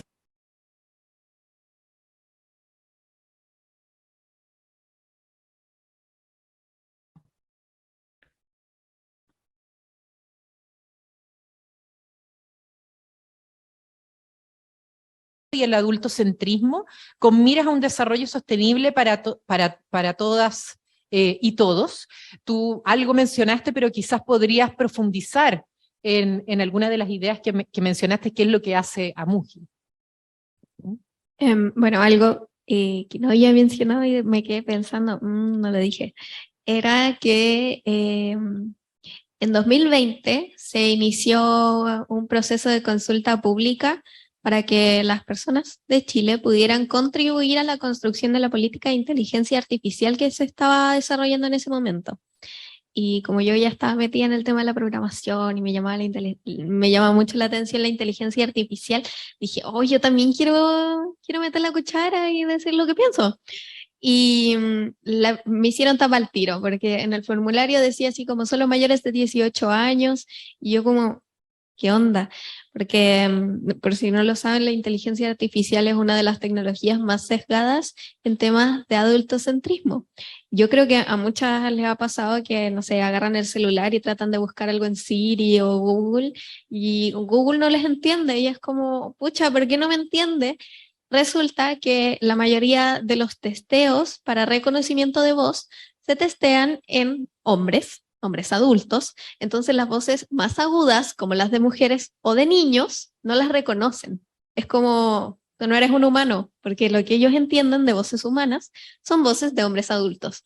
Entonces, ¿cómo reducimos el adultocentrismo de la inteligencia artificial si estamos construyendo una política sin niños, niñas y adolescentes? En ese momento lo que hicimos fue desde Amuji organizarnos, porque en Amuji, bueno, el voluntariado creo que todavía trabaja con son arte y humanidades, ciencias generales, astronomía, inteligencia artificial y otra más que no recuerdo. Y equidad de género. Esas son sus 5 áreas. Entonces las voluntarias se dividen en proyectos dependiendo del área en la que deciden desarrollarse, y como ya teníamos un equipo de inteligencia artificial de niñas y adolescentes en Chile, fue como, pucha, tenemos niñas que sabemos sobre el tema y que nos gustaría aportar. Y a la vez, más voluntarios de Amuji dijeron, pucha, yo estoy en artes y humanidades, pero igual me gustaría como aportar en torno a esta política. Y lo que hicimos fue que las chicas del equipo de inteligencia artificial les dimos una clase a las otras voluntarias sobre lo que era la inteligencia artificial, y como las chicas de Amuji son muy motivadas, dijeron como, me encanta, hagámoslo de nuevo para todo Chile, algo así piola. Y hicimos una colaboración entre Amuji y UNICEF para convocar a niñas y adolescentes a lo largo de todo Chile para que a través de Zoom tuviéramos 2 sesiones, una para aprender qué es la inteligencia artificial, cómo se desarrolla, cómo se testea, cómo se aplica, cuáles son los sesgos que existen, cuáles son las políticas que lo abordan alrededor del mundo y cuáles son los puntos que iba a abordar la política en Chile.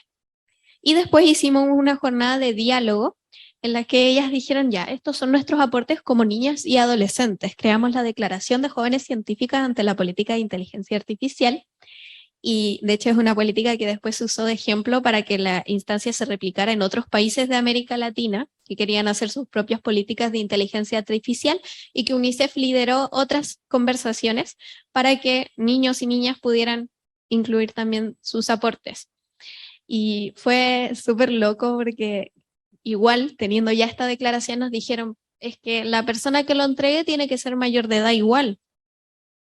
Y fue como, pero somos solo niñas, ¿qué hacemos? Y el plazo cerraba en agosto y yo estoy de cumpleaños el 21 de julio. Así que lo que hicimos fue el 22 de julio, yo ahí firmando, listo, y lo mandamos. Y era ridículo porque nosotras lo hicimos un poco como un acto de rebeldía, de decirles, nuestro discurso no vale más hoy de lo que valía ayer, ni de lo que valía hace una semana. Y soy adulta, efectivamente, hoy, ayer no lo era, y era como el exponer una idea a nivel político, de decirlo, te lo entregamos, ahora que soy adulta. Y bueno, esa instancia fue como que marcó un hito, y desde el Ministerio de Ciencia también lo que hicieron fue invitarnos en ese momento, como pedirnos disculpas, nos hicieron un desayuno, fue como gracioso igual, como sus disculpas de cometimos un error, pensamos que las niñas no iban a entender, punto uno, lo que era la inteligencia artificial, y que sus aportes en realidad no iban a ser acordes al nivel de exigencia que requería la política, y que nuestros aportes al final habían sido mucho mejor que aportes de gente que llevaba años trabajando en el área. Después de esa primera instancia se realizó una segunda instancia en la que colaboramos también con Tremendas, que es otra organización, y hicimos una segunda declaración de jóvenes científicas con UNICEF, que era para la política de igualdad de género en ciencia, tecnología, conocimiento e innovación.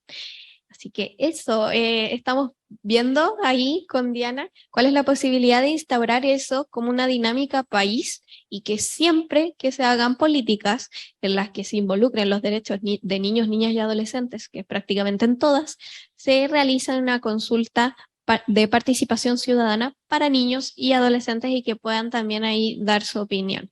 Así que estén pendientes, porque de hecho, si les interesa, Amuji en octubre cierra sus postulaciones para el voluntariado del próximo año. Así que pueden meterse a Amuji.org, como de organización, Amuji.org, en Instagram, y pueden postular para ser parte del voluntariado. Tienen que ser menores de 18 años y identificarse como mujer o no binaria. Muchas gracias por tu respuesta, Valentina. Muy importante también lo que mencionas, para que tomemos en cuenta quienes estamos en los ministerios. Y entonces ahora quiero hacerle una pregunta a Constanza. Desde tu experiencia, ¿de qué manera se puede incentivar el ingreso de jóvenes mujeres al mundo de la ciencia y la tecnología? Bueno, un poco lo comentaba antes, creo que es súper relevante si uno quiere hacer un proceso como masivo, es decir, que muchas mujeres ingresen al mundo de la tecnología, y esto va a parecer un contrasentido que lo diga, esto no va a hacerse por un bootcamp o por talleres o por... eso no va a pasar, o sea, eso va a mover la aguja, no sé, de 1000, 2000, pero ¿y qué? Es súper significativo para esas 1000 o 2000 entrar al mundo de la tecnología, y estamos súper bien, pero la realidad es que el sistema escolar es donde tienen que empezar a ocurrir las cosas. O sea, en Chile tenemos una asignatura que es obligatoria, que es la asignatura de tecnología. Y la realidad es que en esa asignatura prácticamente no se hace nada.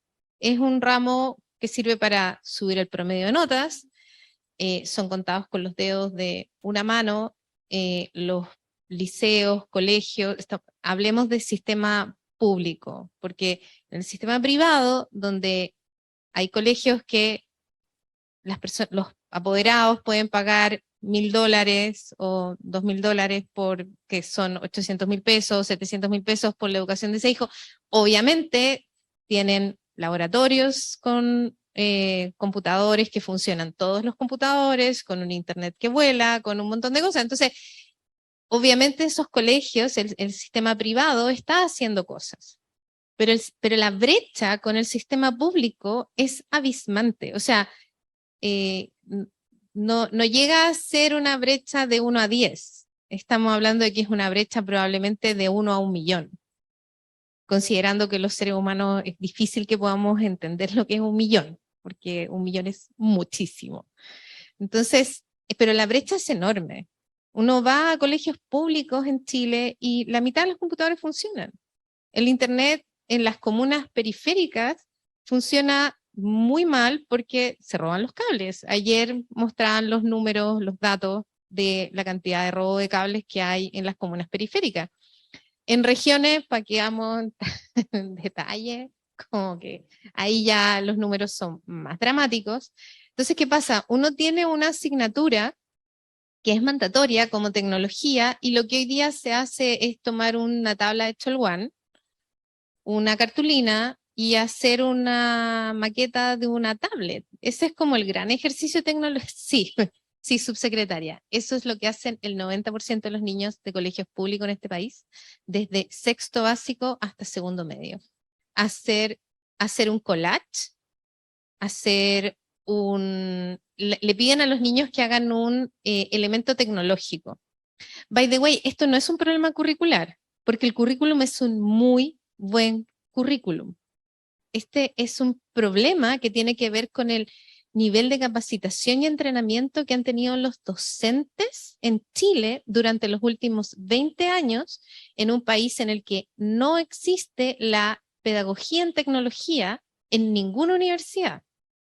Este es un problema en el que tenemos un profesor, este es un ramo que se utiliza de ramo de reconversión laboral, en el que me encanta como ella me hace que sí a todo, porque ella sabe exactamente qué estoy hablando.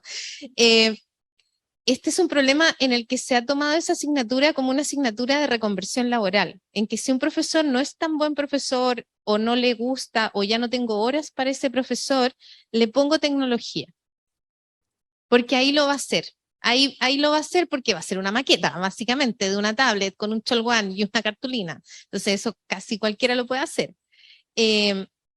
Entonces, nos estamos perdiendo un currículum que en lo personal, y lo he hablado con muchas personas, es un muy buen currículum, el currículum de tecnología, pero si no capacitamos y no entrenamos a los docentes, si no abrimos la carrera de pedagogía en tecnología de forma seria, no hacer unos diplomados, porque más de alguien me va a decir, pero es que hay diplomados, hay un diplomado que dura 3 meses y que lo que enseña es ofimática.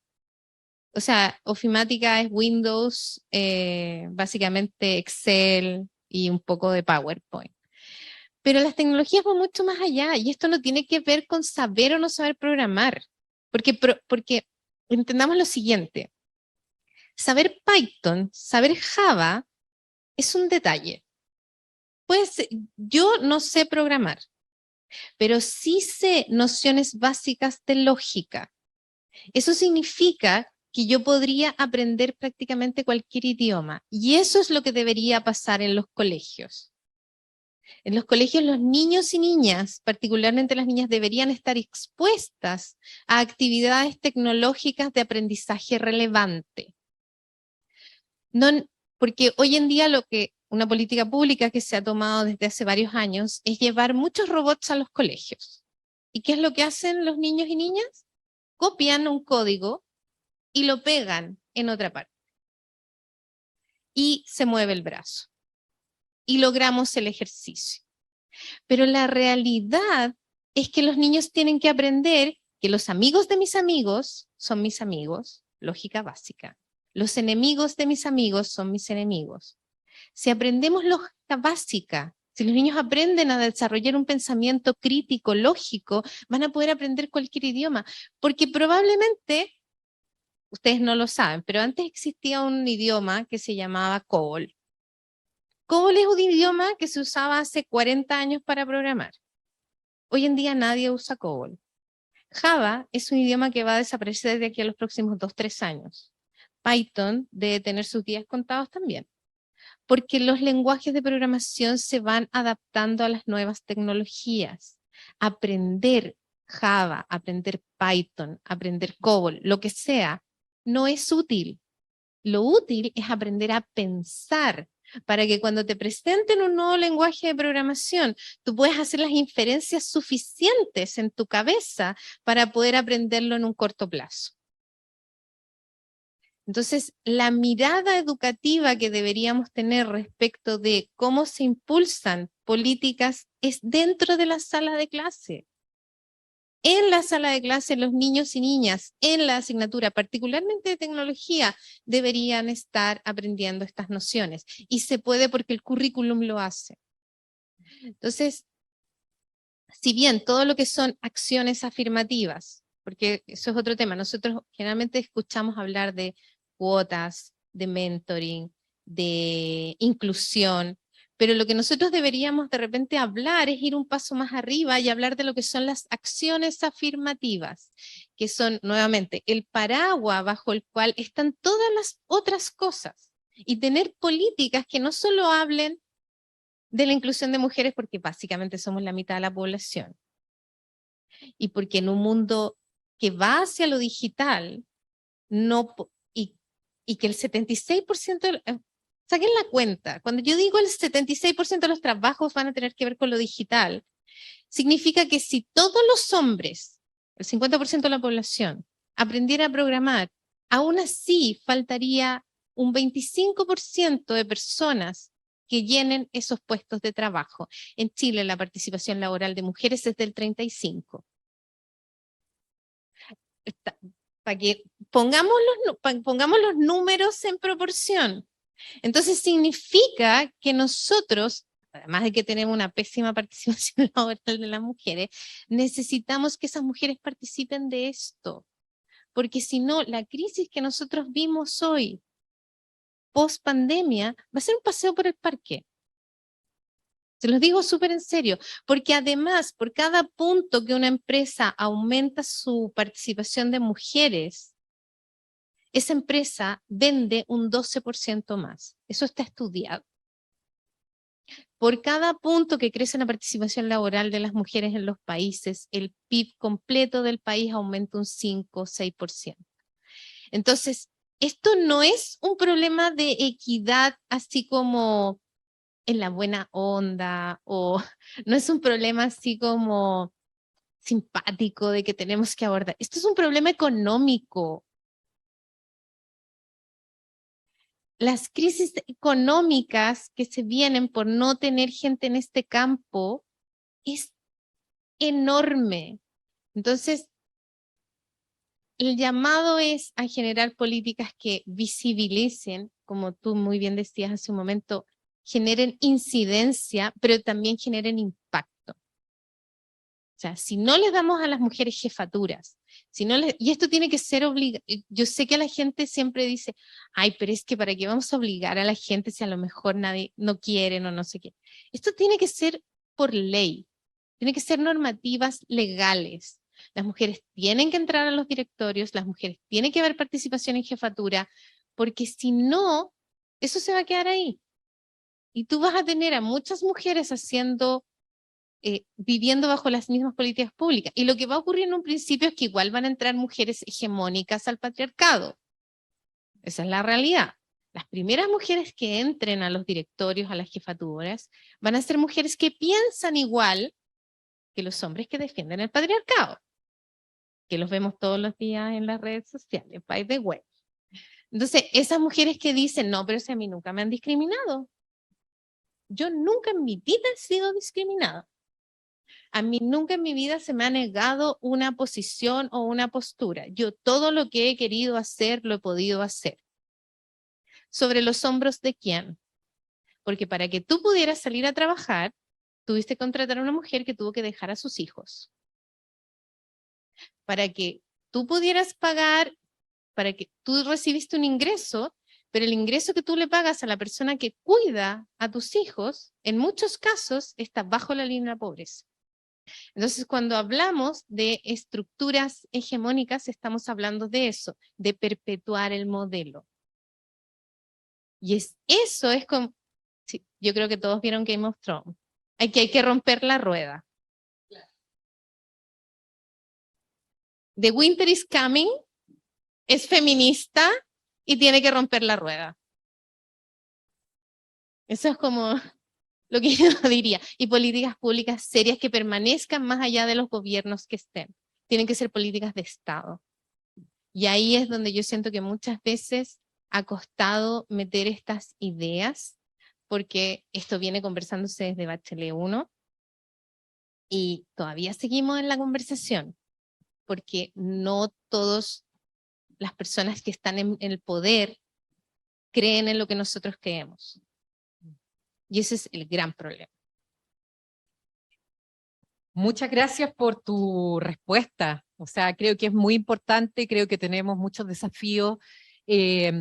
Como mencionaba, nuestro ministerio tiene ese compromiso de avanzar en estos temas, no solamente en números, sino que en los temas estructurales, y además también porque este gobierno se ha declarado un gobierno feminista y tenemos el convencimiento, todos quienes estamos trabajando aquí, de avanzar en estos temas hacia acciones afirmativas, con justicia social y también, como tú bien dices, aunque en general a mí me molesta justificar estos problemas de manera, o sea, no es que me moleste, pero no me gusta caer en la justificación económica, pero efectivamente si queremos hablar de el impacto que tiene la falta de mujeres en distintos ámbitos en la economía, también lo tiene, ¿ya? Pero más allá de eso, también es un tema de justicia social.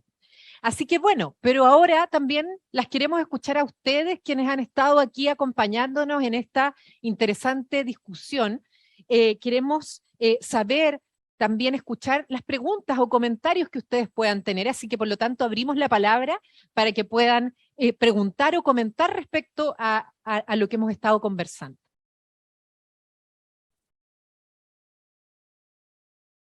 Quizás las más jóvenes que tenemos por aquí. ¿Qué experiencias han vivido ustedes? Creo que eso también es interesante de conocer.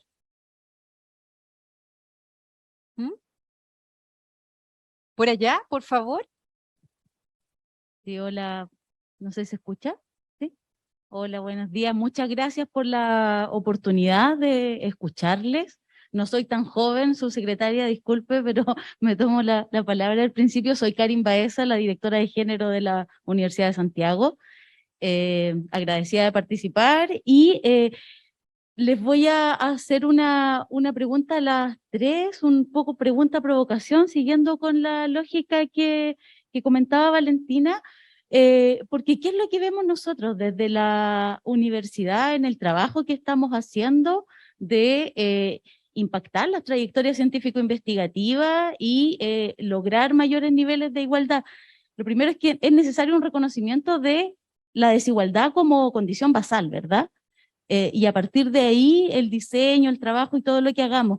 Y cuando veíamos en la dirección el título de este encuentro que nos alegró, nos convocaran Más Mujeres, Más Ciencia, también nos preocupó esto de, no sé si la confusión, pero al menos el riesgo de entender que necesariamente más mujeres va a hacer mayor igualdad de género en la construcción, transmisión del conocimiento científico. Entonces, un poco en la línea de lo que decía Valentina, cómo desde las distintas generaciones que tenemos en este panel, ven ustedes que se puede avanzar en superar la trampa también de la paridad. La paridad se puede convertir en una trampa en las universidades, en los directorios, porque si no salimos de llevar a las mujeres a los cargos de toma de decisión para reproducir los cuidados, el maternaje, la gestión de investigación, que finalmente son espacios no valorados en la trayectoria científico-investigativa.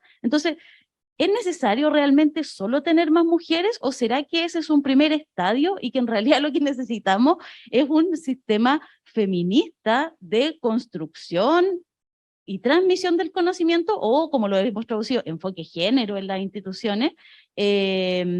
Por ahí va la reflexión y me quedo un poco con lo que decía Valentina, que claro, las primeras mujeres que entran son las hegemónicas y eso lo vemos muchísimo. Perdona. Constanza, tengo ahí problemas de concentración, ¿no? Son las hegemónicas y lo vemos todo el tiempo y nos hemos encontrado en la paradoja en las universidades, sobre todo en las grandes universidades públicas, de tener que convencer a nuestras científicas de este estado de desigualdad basal para hacer camino juntas. Por ahí va mi reflexión, provocación. Muchas gracias. Muchas gracias, Karin. Abro la palabra allí para... Un poco yendo, yo creo que es bueno hacer referencias como históricas. El voto femenino fue algo que se consiguió como un logro de las mujeres, pero también ese voto femenino en distintos países arrastró también otros votos como el voto indígena, el voto afroamericano, y posteriormente hay algunos estudios que hacen el link entre la adquisición del voto femenino y el inicio de las conversaciones con respecto al matrimonio homoparental. Entonces, si bien cada vez que vamos adquiriendo un derecho, las mujeres, porque partamos de la base, nuestros derechos nunca están garantizados. Entonces, cada vez que las mujeres parece que accedemos a algún derecho, de la mano de eso también empiezan a entrar los grupos LGTB a obtener nuevos derechos. O sea, las mujeres lo que hacemos normalmente es romper la muralla. Romper la muralla porque al final del día es eso, el patriarcado es una muralla con la que uno se pega el cabezazo todos los días. Entonces, yo soy una convencida de que si bien en un inicio está normalizado que entren los grupos hegemónicos de mujeres, porque también entran los grupos hegemónicos LGTB. ¿Por qué? Porque el patriarcado, citando a Simón de Beauvoir, el patriarcado existe porque tiene aliados entre sus mismos oprimidos. O sea, eso grábenselo a fuego. No es que las mujeres hegemónicas sientan que efectivamente sienten que no tienen, que tienen todos los derechos. Hace unos días leía un artículo en Estados Unidos, una mujer pro-Trump, pro-life, pro-todo, se dio cuenta de que su hijo estaba embarazada y que venía su bebé sin cerebro. Y ella fue a intentar tener un aborto y era una mujer rubia, o sea, todo lo hegemónico, el epítome de lo hegemónico. Y la realidad es que tuvo que viajar a otro estado a poder tener un aborto a pesar de que su vida y la de su bebé corría peligro. Porque esa es la realidad, de que no te pega el patriarcado cuando vives en la esfera hegemónica hasta que te pega el patriarcado. Entonces, la feminista que soy hoy, es un poco más empática con esa realidad, porque eventualmente nos pega. A todas les pega. La feminista que somos hoy probablemente no es la misma de hace 5 años, de hace 10 años, de la casa en la que nos criamos, de la estructura de la que venimos. Entonces, hay que llevar el tema a la realidad, pero sí, yo creo que cuando es por ley y cuando es por norma y cuando está consensuado que es una necesidad, yo creo que la sociedad es más lento de lo que uno quisiera, los cambios culturales son muy lentos, empiezan a ingresar los otros grupos, los grupos indígenas, los estratos económicos más bajos, LGTB+, etcétera. Así que esa sería como mi respuesta. Muchas gracias, Constanza. Valentina, por favor. Bueno, por mi parte creo que es importante hacer la diferencia de que no es lo mismo ser mujeres haciendo ciencia que ser feministas haciendo ciencia, y que no siempre la paridad va de la mano con los derechos de la mujer y las disidencias. Eso es importante porque tener más mujeres, como decía la Connie, no siempre es tener más mujeres que aboguen por los derechos de las mujeres. Es cosa de ver la elección que hicieron en Italia de una mujer que es de extrema derecha, que es como fiel seguidora de Mussolini, que es un fascista, dictador. Y claro, yo vi mucho en Twitter también que decían así, es que yo soy fan de las redes sociales, trato de mantener el equilibrio y el bienestar digital, pero igual tengo mis tiempos para saber qué está pasando en cada red social, porque también es el mundo en el que yo me muevo.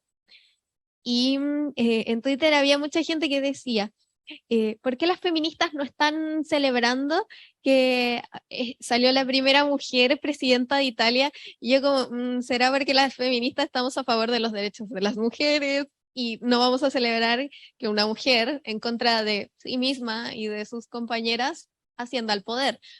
creo que es importante hacer esa diferencia. Más mujeres no es más feminismo, más mujeres no es más derecho para nosotras, porque entre las aliadas también hay alienadas que están, no sé si a favor, no sé si contentas, pero ellas están manteniendo este sistema y no podemos decir que necesitamos más de ellas. Creo que una cosa es luchar por la paridad, por la equidad, porque así tiene que ser, simplemente, pero pensar que cada vez que hay una mujer es un logro para todas nosotras es muy falso. No sé si Tere quiere mencionar algo. Sigue Tere con nosotros, ¿cierto? Sí. ¿Sigo aquí? Ah, sí. ¿Sí? Yo sé que a veces me ven, a veces no, pero siempre estoy aquí. No, yo súper breve porque creo que ya se ha conversado bastante. Yo creo que apuntaría a una de las últimas cosas que dijeron en la pregunta, de que se necesita una visión institucional, o sea, se necesita un programa de género, una política de género a nivel país, que es lo que está impulsando el gobierno, pero también a nivel institucional. Por eso es tan importante que existan estas secretarías de género en las instituciones y que entonces lo que decía Val al final es algo con lo que estoy de acuerdo. O sea, hay que llegar a la paridad porque hay que llegar a la paridad, porque es algo que, como yo mencionaba también, es algo que necesitamos para poder resolver estos problemas, y no solamente la paridad, sino que la inclusión de todo tipo de personas con todo tipo de experiencias, porque para resolver preguntas científicas tenemos que hacerlo con todas las miradas posibles del planeta, de la humanidad. La inteligencia no está distribuida favoreciendo a ningún tipo de grupo, sino ya lo tendríamos todo resuelto, simplemente elegiríamos a gente de ese grupo y listo. Entonces, lo segundo es tener una mirada de género, porque esto no afecta solamente a las académicas, no porque ellas estén ahí presentes quiere decir que todo va a estar maravilloso. Necesitamos también que sus pares masculinos estén enseñando y estén ejerciendo docencia e investigación con una mirada de género. Así que sí, yo siento que es un problema que pasa por una política institucional y que va de la mano con, en paralelo, ir empujando la paridad, pero también eso irlo haciendo de una manera que tenga sentido, ¿no? O sea, no basta simplemente con poner mujeres en un espacio si es que no se van a sentir seguras, cómodas o acogidas por la institución en la que están. Así que eso por mi parte. Muchas gracias, Tere, por participar de este debate, y quería saber si hay alguien más, alguna de ustedes que tenga otra pregunta o comentario. ¿No? Ah, por allá, por favor. Sí, en realidad es un comentario, sobre todo agradecer esta instancia, agradecer a las organizadoras, a los organizadores y a las panelistas. Sí, bueno, yo soy hija de papá científico y me hacía mucho sentido lo que están mencionando, lo que están contando. Mi mamá también tenía muchas ambiciones académicas, ella de hecho estudió un posgrado y lamentablemente por quedarse en la casa ejerciendo labores de crianza, bueno, no pudo volver a lo que eran en realidad sus planes de vida, ¿no es cierto? Al final se quedó afuera, también mucho tiempo sin nana, entonces con 3 hijos, y la verdad es que se le hizo imposible. Y a partir de esta experiencia de mi mamá, yo también, bueno, puse, como que delineé mis metas de vida, ¿no? Yo desde muy chica decidí que no, que mis metas primero, mis logros primero, y creo que hablar de estas cosas también de alguna forma da voz a las mujeres que tenían estos planes hace algunos años atrás y que lamentablemente se quedaron afuera. Así que me alegra mucho, me conmueve y me hace mucho sentido. Muchas gracias. Muchas gracias por compartir tu experiencia, que creo que también es la experiencia de muchas, ¿no? Así que, bueno, creo que ya damos por finalizado este conversatorio. Aquí viene nuestra locutora. Agradecemos a la subsecretaria de Ciencias, Tecnología, Conocimiento e Innovación, Carolina Gainza Cortés, por su gran participación y rol como moderadora de este conversatorio. Agradecemos a las panelistas también, por supuesto, que nos acompañaron, y a los participantes del público por sus aportes al diálogo. Ahora queremos invitar a la subsecretaria del Ministerio de Secretaría General de Gobierno y a la directora del observatorio para entregar un reconocimiento a las panelistas que nos acompañaron el día de hoy invitamos a la subsecretaria Carolina Gainza, Valentina, también a Constanza, para hacer un reconocimiento. A Teresa se lo vamos a enviar por interno, así que no se preocupe porque también lo va a recibir, para poder tener una foto oficial de la actividad y también hacer entrega de este pequeño galvano que es para agradecer el que ustedes estuvieran acá esta mañana, poder compartir y generar esta instancia de diálogo entre todas.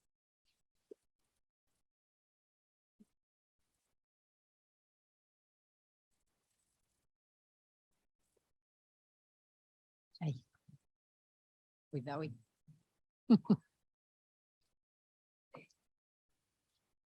Muchas gracias. Gracias, muchas gracias.